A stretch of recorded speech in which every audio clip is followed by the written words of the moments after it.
I'm going to do something that's unique. I don't think it's ever been done before. I'm going to be shutting down Muhammad tonight and the Quran tonight and Mecca. And I'm going to do it all three tonight using only evidence from the 7th century. From the century where this man lived, from the century where this book supposedly was revealed, and from the century where this city existed. So bear with me, that's an awful lot to shut down, and I've got to do it in 1 hour. So I'm going to ask that you don't look at me. I want you to look at the screens, because we're going to zip through this material. Put your pens down. You're not going to keep up. Stop talking to your neighbors. They'll probably be looking up here instead. And afterwards, because of the fact it's going to take a whole hour and probably a little bit more to do this, I want to hear what your questions are, but I can't do it from here, so we're going to shut down the meeting, and then I'm going to come back out here in the front. And if any of you have questions you want to throw at me, please do. But before I do want to introduce some books that my good friend George Saig, who's in the back. When you go to the foyer, please look at this book. This is the book that really confronts the Quran. It's put by Abdullah Abd al-Fadi. The one that I'm going to be talking about is this book. That's going to be on later on in the talk today. This is the #1 book that has really shut down the manuscripts of the Quran. I'll be talking about some of the Muslim objections, but this is by Claire Tisdale. This has been around for 100 years, and I don't know why I'm supposed to flog this, because this is me going through the British Museum looking at the Bible as the alternative to the Quran. But this is a video, a DVD that helps you with that. So let's get right into the historical critique of Islam. A quick overview, emphasis on quick. So let's head on. What am I going to do? I'm going to look at 4 areas. I'm going to look at the problem with the sources, then I'm going to hit Mecca, go from there to Muhammad, and then from there to the Quran. We're going to end with the Quran because it's by far the most damaging material. Much of what I'm going to be introducing tonight, most of you have never seen before. And if you have, well, great, God bless you, because then you'll probably understand a little bit. But most of you, this will be new. What are the claims that the Muslims make concerning the standard Islamic narrative, S-I-N? Isn't that great? Sin. We're going to shut down sin tonight. The standard Islamic narrative are their traditions. This is what every Muslim needs to know.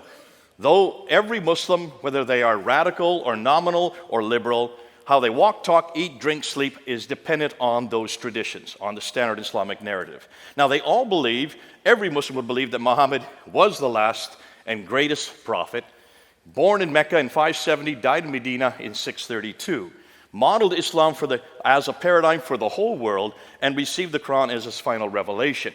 Therefore, the Quran is his revelation, sent down between 610 and 632. It is the greatest, the only perfectly preserved revelation according to Islam, the final revelation, and it corrects everything that has gone before. Therefore, Islam, naturally, they would say, is their final religion based on Muhammad's life and saying, that's the Sunnah, and on the Quran's teachings. Conclusion? Well, obviously, they're dependent on 3 things: the book, the man, and the place. And that's what we're going to confront tonight: the book, the man, and the place. The book, the Quran, the man, Muhammad, and the place, Mecca. Since all 3 are foundational to Islam, without one of them, the others 2 fall. We should investigate all 3, and we're going to do that tonight. But in the 7th century, and in the central part of Arabia, the Hijaz, where Mecca and Medina are placed, to do that, we need to start with the sources. Where are we going to go? Where did all these stories come from? Everything we know about Muhammad, everything we know about Mecca, everything we know about the book itself has to come from a source. Now, let's go and look at that source, because this will underline why there's a problem with everything else tonight. Now, to be that, I want you to look at this map. Here's a map of the Middle East, of Arabia. According to the standard Islamic narrative, Muhammad's empire encompassed that brown area. So look at the brown area. That's what existed in Islam up until 632 when he died. Then what they tell us is the Rashidun period came into existence. That's Abu Bakr, Umar, Uthman, and Ali. The next 4 caliphs, they encompass that orange area. So there is the expansion moving out. And then you have the Umayyad dynasty, which is the first real big caliphate, according to them. That's the purple area. I don't care too much about the purple area tonight. I want to look at the brown and the orange area, okay? That's the area I want to look at. So from Tripoli in the west all the way to Afghanistan in the east, from Turkey in the north down to Yemen in the south. Bear with me, let's go to it. Now here's what they say. This is their narrative. This is not my narrative. They say that Muhammad was born in 570. The Quran was revealed beginning in 610. He then moves up and goes up from Mecca all the way up to Jerusalem, goes up to the seven heavens, meets Allah, comes down, meets Moses, and finds out that he's to pray 50 times. Moses says, get it down. So he bounces back and forth between the seventh and the fifth heaven and gets it from 50 down to 30, down to 20, down to 10, down to 5 prayers. So that happens in 621. He then moves out of Mecca, moves up to Medina in 622, comes and takes over Mecca and defeats Mecca in 633, and then dies in 632. So that's the life of Muhammad according to their traditions. Once he dies, Abu Bakr takes over for 2 years. He dies peacefully. And then comes Umar, who takes over for 10 years. He does not die peacefully. He is killed. And then, of course, Uthman takes over, and he lasts for about 12 years before he is killed. But while he is there as the caliph, the Quran is finalized. So the Quran, the book we're going to look at tonight, was created. This book that I have in my hands right here is from Uthman. That's what every Muslim will tell you. And then when he is killed, Ali takes over, and he only lasts about 5 years before he is defeated there at the Battle of Siffin by Muawiyah. So, conclusion, Islam was fully formed in the Hijaz by 661. That's what they say. Do you all believe that? We'll say yes for now, okay? In about an hour, you can say no. But for now, let's just say yes. Go with me. Now, here's the question. Everything I've just told you, how in the world and where do you get it from? Well, you would hope that it comes from people that were actually living at that time, right? And from people who are actually living there, right? Eyewitnesses, like we have with Jesus. Matthew, he was an eyewitness. John, he was an eyewitness. You would hope the same thing would work with Islam. Well, let's go and see what we find. In order to know who Muhammad was, everything that we happened, everything that I've just showed you, we need to go back to the sources for all these stories. Now, Muhammad dies in 632. The first source we get are what we know is his biography, known as the Sirah. So who wrote the biography? Somebody who knew Muhammad, right? No. The first one they claim who writes it down was Ibn Ishaq, who died in 765. That's 130 years after Muhammad. Is there a problem there, folks? Okay, you're coming with me. Let's continue. But we don't have Ibn Ishaq. We have to go to this guy here, Ibn Hisham.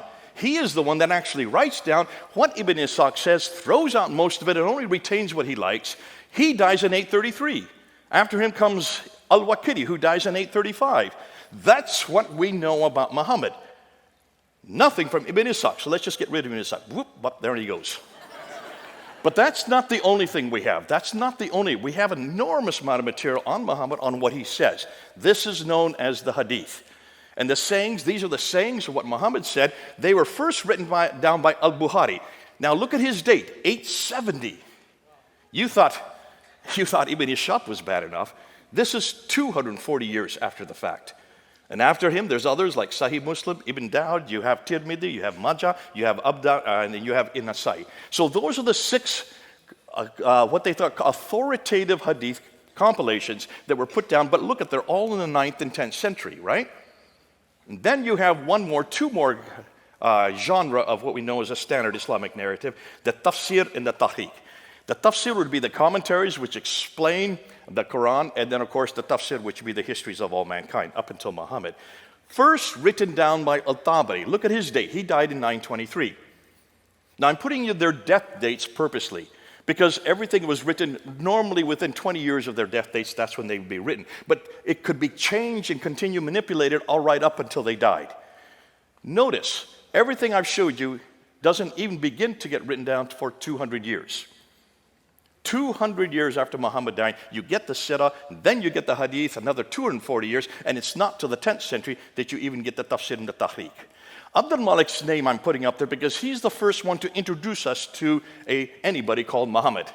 Look, when he introduced that, he introduces it in 692. Muhammad died in 632. You've got 60 years before he's even introduced into the world stage. Does that bother any of you?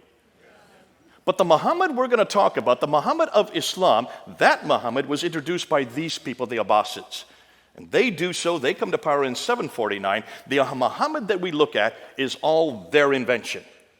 And they had 84 years to finally get down his biography, and about 100 years to get down his sayings, and of course, the other two genres. So, Muhammad was revealed 84 years after the apostles created him, 141 years after he was first introduced, yet 200 years after he supposedly lived. These are all too late. Now, on top of that, let's take a look at the people that introduced him. Look where they lived. Everything we've been told, they say, happens in Mecca, Medina. That's the Hijaz. That's the central part of Arabia. Those two green circles. Yet all of the writers of those traditions worked in Baghdad, which is 1,200 miles too far to the north. You have Ibn Hisham, who was born in Basra. He grew up in Cairo, but he did his work in Baghdad. Cairo is over 990 miles from Mecca. Basra is 1,200 miles from Mecca. You have Al-Bukhari, who writes the Hadith. He is from Bukhara, which is Uzbekistan. That's 2,600 miles away. Al-Tabari, who wrote the Tafsir and the Tahqiq, he comes from Tabaristan, northern Iran. That's 1,700 miles away. None of the traditional writers lived or worked in Mecca or Medina. They were all too far to the north of Mecca and came from the west and east of Baghdad. All of these northern areas is where the Abbasids originated from. Are you starting to get the picture? There's a problem here. Everything we know about the man Muhammad, everything we know about the Quran, everything we know about Mecca comes from 200 to 300 years later and hundreds of miles further north. Too late and too far away. Okay, so you say, well, the same happens in Christianity. We've got the same problem. Do we? Let's do the same application. Let's look at our tafsir. Let's look at our hadith. In fact, let's put the same genre that we've just looked at for knowing who the book, the man, and the place is, and let's apply it to Jesus Christ. Because Jesus Christ also has a sirah. That's the biography of Jesus written by Matthew, Mark, Luke, and John. Am I correct? He also has a hadith. Those are the sayings by Matthew, Mark, Luke, and John when it's written in red letters. Every time Jesus speaks, that's red letters. So we also have the hadith of Jesus. We also have the tafsir. Those would be the commentaries written by Paul. Again, the commentaries of what Jesus was saying and doing, Paul then applied to Ephesus and up to Corinth and to Philippi. So that would be the commentaries. And then we also have the tahriq, which would be the histories. That's the book of Acts, written by Luke. So you have the exact same four genres in Christianity that they have in Islam. Now let's apply the dates for all of them. And I'm going to take the most liberal dates I can find. I'm going to step on all of your toes. Please don't get mad at me. I'm doing it for a reason. So let's look at, first of all, the Tahriq of Jesus. The history of the early church written by Luke between 52 and 62 AD. That's within 20 to 30 years, you already have the Tahriq of Jesus written down. When you look at the tafsir of Paul's letters, he was killed in 65 AD. He was writing within 50 years of Christ's death. So within 50 to 34 years, you already have Paul's commentaries, the tafsir written down. As far as the sirah and the hadith, the first writer to write them down would be Mark, 70 AD, that's within 37 years. You have Matthew and Luke coming right along, 80 years after, and then finally we end with John, who is the last to write the sirah and the hadith of Jesus. That's within 57 years. What that means is that within 29 to 57 years, all of Christ's hadith, sirah, tafsir, and tahriq have been put together. All of the New Testament writers lived in the same place Jesus lived, and they either knew him personally like John and Matthew did, or they got the material from others who saw what he did and heard what he said, like Mark and Luke. You do a comparative between these two. When we compare these two different genres of literature, Christianity knows everything about their book, the man and the place, within 15 to 60 years. Islam has to wait 200 to 300 years. Which do you think is more authoritative? Look at the comparison, folks. Thank God we don't have that problem. As a comparison, if we were to depend on the sources for Jesus compared to what Muslims are dependent on for Muhammad, Jesus would not begin to appear until the 3rd century. How would we defend him? Yet no one's asking the same question of Islam until we are now going to do it tonight. So I'm going to make it one step further. Remember I just got done telling you that Ibn Hisham wrote the sirah of Jesus and he died in 833, and that's 200 years after the fact? You heard me say that, right? I lied. We have nothing from Ibn Hisham. Nothing has been written that was written by this man in the 9th century. So where did this book, this is the book you all have to read. If any of you do any study on Muhammad, you have to read The Life of Muhammad written by Alfred Guillaume. This is the standard work that everybody has to go to. Where do you think it comes from? It doesn't come from Ibn Hisham. It comes from this gentleman right here, Heinrich Ferdinand Wüstenfeld, a German scholar, an Arabist living in the 1800s, who for 2 years between 1858 and 1860 went to 4 different German cities, this is in Europe, to different schools and certainly different libraries, and he just started putting together everything he could find on this man named Muhammad. Put it together in that 2-year period and published it in 1860. That is the biography that all of you have to read, because that was taken by Alfred Guillaume, then translated first into French and then into English. Everything we know about Muhammad comes from that German scholar, and it's only 160 years old.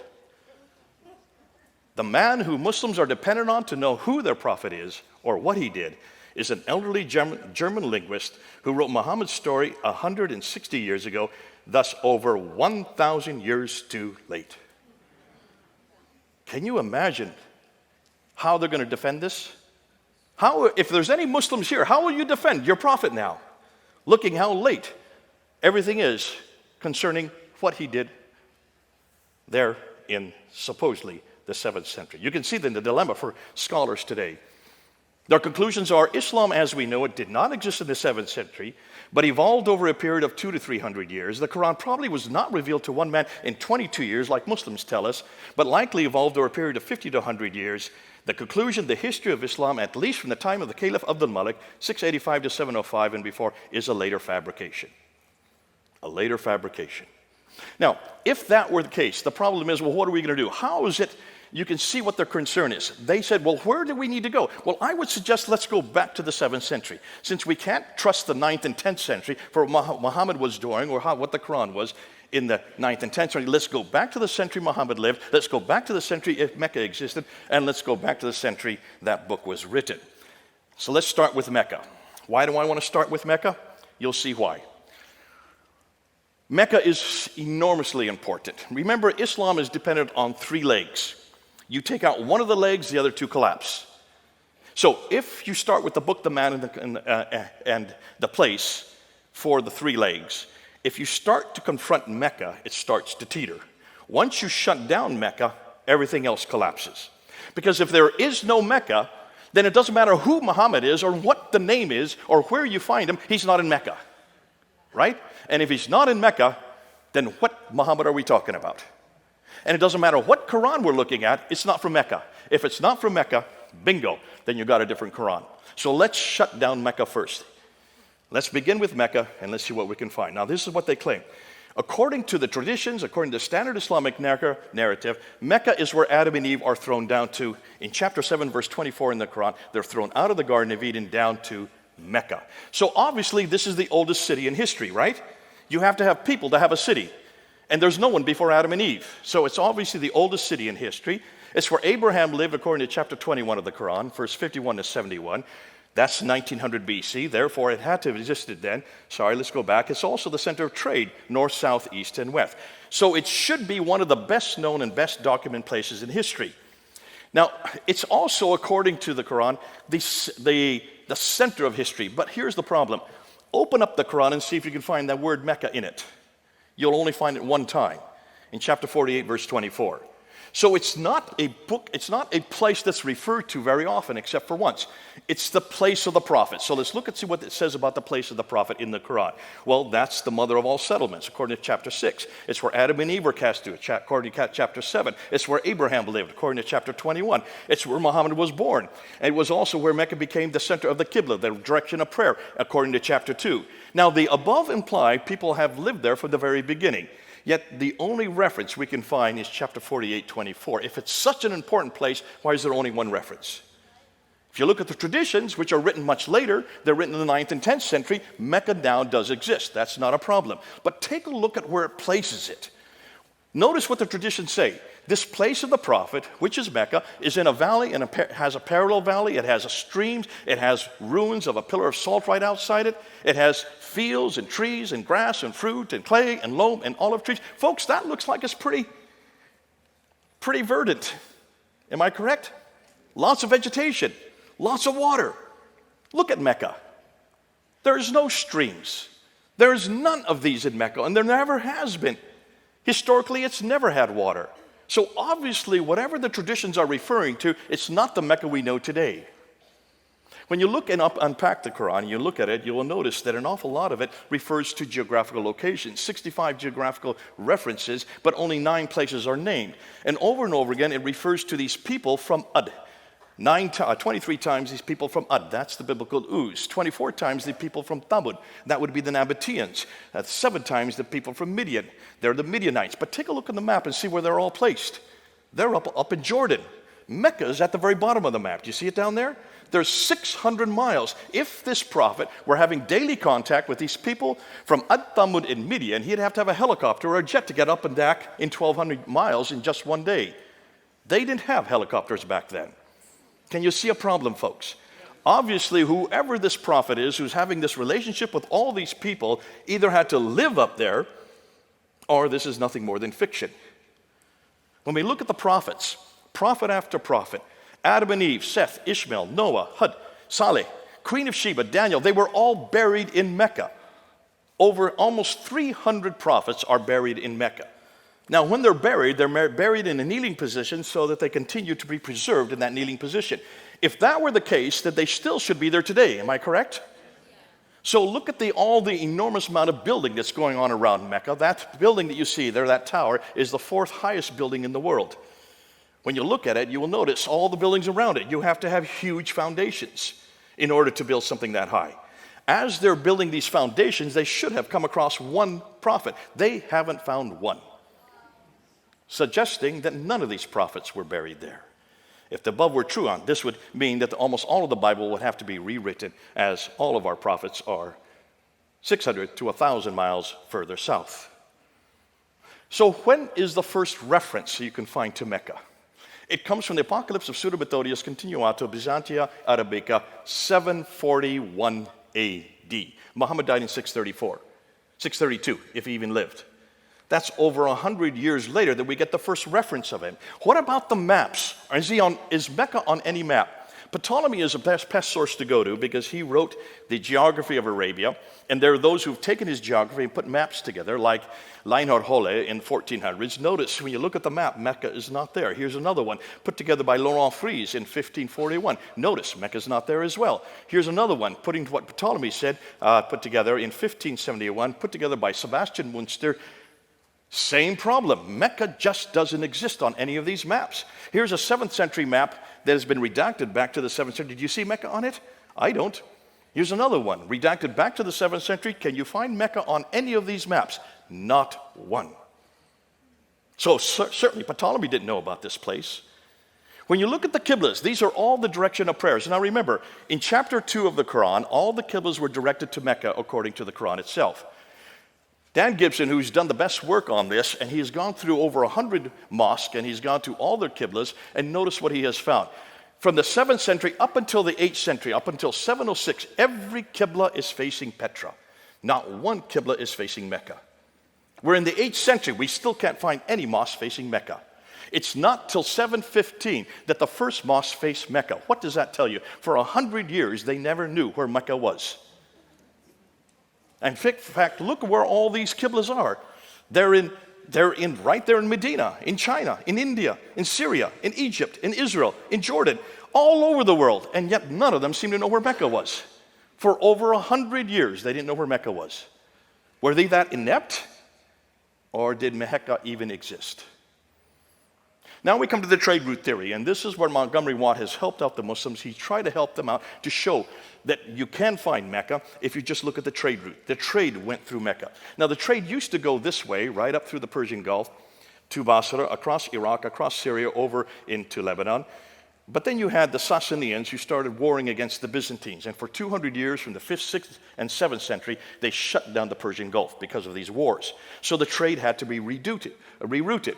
So what Montgomery Watt says is they went from India. And remember, all the trade's coming from China and India. They can't go north because of the Hindu Kush and the Himalayas. So they come across the Arabian Sea. They come to Aden there in the south. And they go zip 1,250 miles up to Gaza in the north. Now notice Mecca's halfway. And so he said Mecca controlled that trade, and that's how Mecca became important.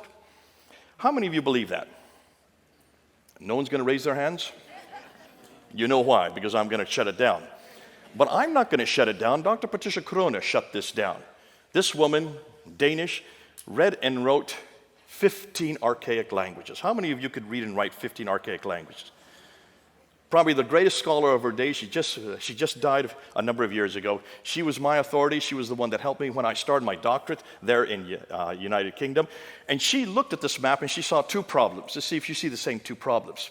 This is the first one. She said, hold on a minute. If you're taking all the goods off in Aden and you're going up along what we call the Western Plateau where the oases are, you'd have to go up to Taif. And then from Taif, you have to go down to Mecca, 3,000 feet, and then from Mecca, you've got to go back up to Yathrib, and then from Yathrib on up to Tabuk, Khaybar, and then on up to Gaza in the north. Do you see a detour there? Can you see the detour? Let me emphasize exactly why she's saying this. Let's look at this topographical map, and let's just put these cities that are on the trade route. There's Aden, there's Sana'a, there's Najran, there's Taif, there's Yathrib, Tabuk, Petra, and then on up to Gaza. You notice they're all on the Western Plateau. Are you seeing that? Can you see it from this topographical map? So where's Mecca? Bingo, right there. 3,000 feet down from Taif. Let me give you another map. Here's another one, a topographical line map. There's Aden, there's Sana'a, there's Najran, there's Taif. Now you can see Yathrib, there's Tabuk, Petra, and Gaza. So where's Mecca? Bingo. Now can you see? It's way off the Western Plateau. It had no water. Why would you go from Taif down 3,000 feet to a city or a place that had no water and no food for your camels, and then come back up 3,000 feet to get up to Yathrib? So that was the first problem. But here's the second problem. She said, why in the world would they even get their material off in Aden and go 1,250 miles by land when they have a waterway on the left? Why wouldn't you just stay on ship? Even today, look how all our goods are sent all over the world. They're sent by ship, are they not? It's the cheapest way to send anything. And you've got the Red Sea there on the left. So why didn't they go on the Red Sea? Now, she's clever because she reads and writes 15 languages. She went back to all the trading documents from the 2nd, 3rd, 4th, 5th, 6th, all the way up to the 7th century, something no Muslim has ever done. And she wrote a book called Meccan Trade and the Rise of Islam in 1987 and got death threats because of what she found. This is what she found. She said, when you go and watch the trade, it comes across the Arabian Sea over to Aden. Yeah, it did stop in Aden. They would get provisions there. But it did stop there. They wouldn't take off any goods there. They would go up into the Red Sea. They would go to Agilis, and she found Agilis over and over again. And then from Agilis, went up the Red Sea, on up to Petra, and then from Petra to Gaza, and then from Gaza right across the Mediterranean world. That's what she found. But she didn't go far enough. That was in 1987. We have found something else. See, what she didn't realize is what part of the Red Sea and what side of the Red Sea did they go up. To do that, you need to look at topographical maps from space, and you need to see where the channels are. Do you see the dark blue line there, right in the middle of the Red Sea? There, I'm going to put a red line on it so you can see it even better. That's where the big ships go today. But back in the 7th century, they didn't have big ships. So where did they go? They went where the orange lines are, the golden lines. Those are the channels that the boats used. Notice they're not on the Arabian side, they're on the African side. Am I correct?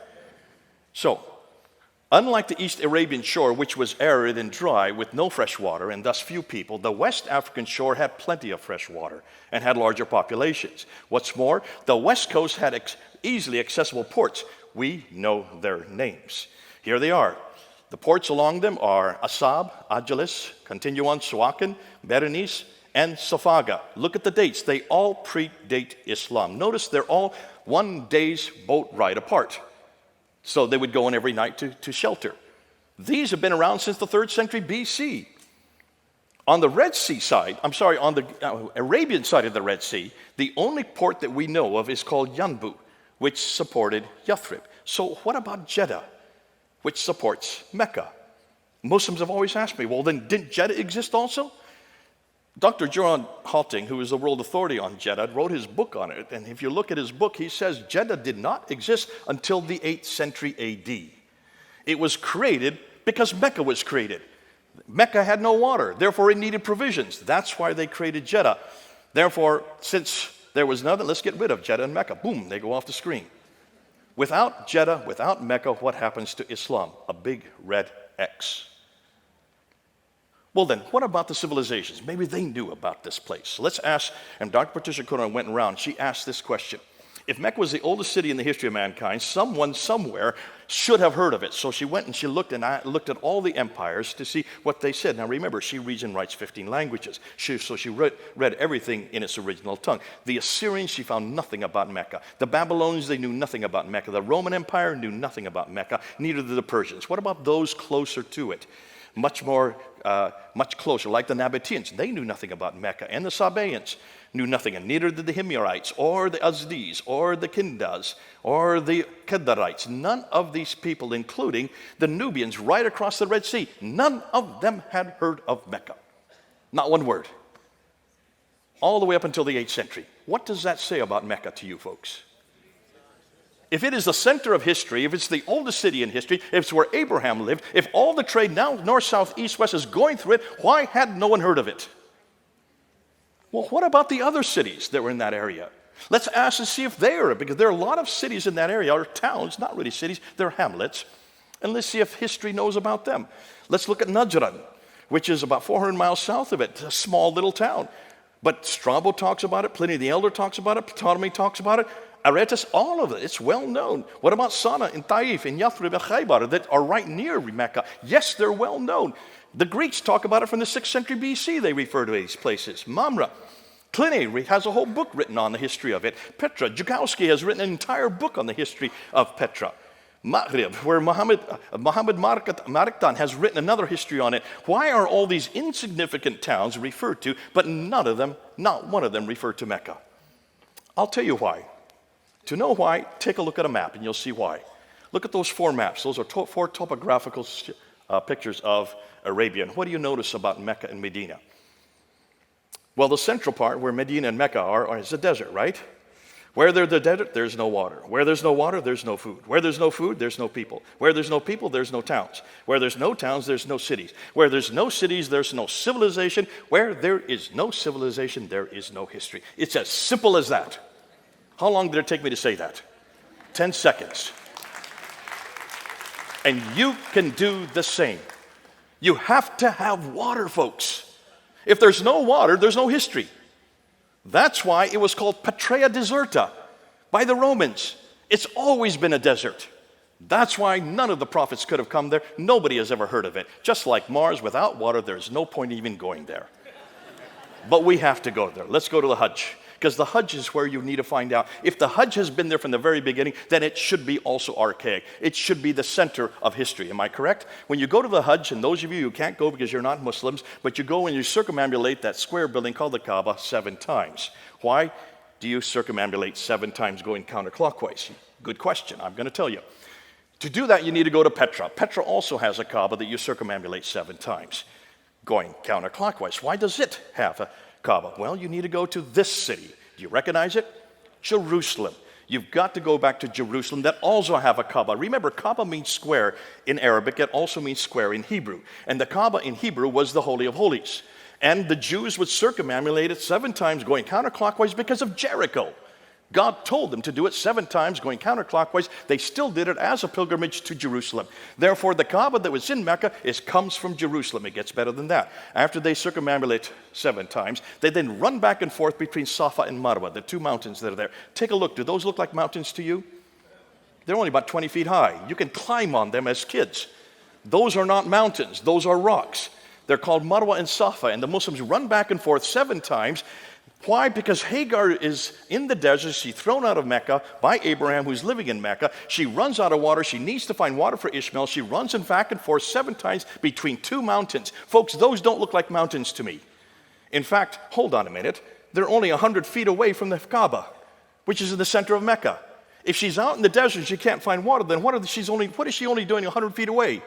Why doesn't she just knock on any door and get some water from the neighbors? Can you see there's a problem here, folks? This is not the original Marwa and the original Safa. This is nothing more than a facsimile. This is nothing more than when you go to Las Vegas, you'll see an Eiffel Tower there, right? That's not the original Eiffel Tower. You'll see a pyramid there. That's not the original pyramid. They're nothing more than facsimiles. That's what you're looking at. So where is the original Marwa and Safa? No, some people think it's in Petra. You need to go to Jerusalem. Go to Mount Moriah, where the Temple Mount is. What is the name for Moriah in Arabic? Marwa. You go down to the Kidron Valley and go back up to Mount Scopus. That's what the pilgrims all did. And what is the name of Mount Scopus in Arabic? Safa. So the original Marwa, the original Safa are in Jerusalem. God bless the Muslims. All they did was plagiarize. Everything is plagiarized in Islam. When you look at the Hajj, you can see that the Kaaba is plagiarized. You can see that the Safa and Marwa are plagiarized. You can see that the Hill of Arafat, I don't have time to get into it, that's plagiarized. You can see the Jamarats where they throw 49 stones. Why 49? Because it's a multiplication of 7, which is the holy number in Judaism. They've just plagiarized from the Christians. You look at the Zamzam well, that is the same thing, the same word that is used for the well there in Siloam, the pool of Siloam in Jerusalem.